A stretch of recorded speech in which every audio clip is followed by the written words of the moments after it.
16.2 এর 1 নম্বর। তাহলে মনে করি আয়তকার ক্ষেত্রের বিস্তার x মিটার, আয়তকার ক্ষেত্রের দৈর্ঘ্য 2x মিটার, মানে দ্বিগুণ বলছে, দৈর্ঘ্য এবং বিস্তারের দ্বিগুণ মানে 2x মিটার। তাই ক্ষেত্রফলের সূত্র আমরা জানি দৈর্ঘ্য গুণ প্রস্থ। তাই দৈর্ঘ্য আছে 2x মিটার আর প্রস্থ আছে x মিটার। তাহলে এখন গুণ করলে 2x আর x স্কয়ার বর্গ মিটার।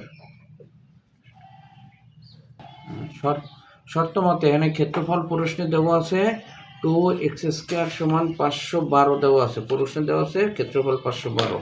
তাহলে এখান থেকে আমরা x স্কয়ার সমান এই 2 এর পাশে ভাগ হয়ে যাবে, এখানে গুণ আছে দিলাম ভাগ। তাহলে x স্কয়ার সমান 256। তাহলে x সমান রুট 256। তাহলে x সমান 256 রুট হইলে 16। তাহলে এখন x এর মান পাইলাম। তাহলে x ছিল আমাদের বিস্তার, লিখতে পারি অতএব আয়তকার ক্ষেত্রের বিস্তার,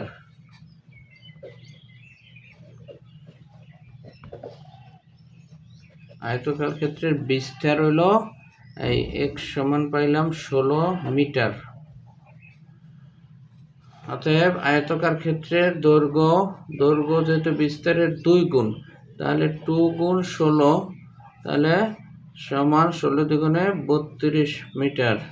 তাহলে এখন আমাদের বাইর করতে বলছে এই আয়তকার ক্ষেত্রের পরিসীমা। তাই পরিসীমার সূত্র 2 ইন্টু দৈর্ঘ্য প্লাস প্রস্থ। তাহলে 2 ইন্টু দৈর্ঘ্য আছে আমাদের 32 আর প্রস্থ আছে 16, এত মিটার। তাহলে 2 ইন্টু 32 আর 16 যোগ দিলে 48 মিটার।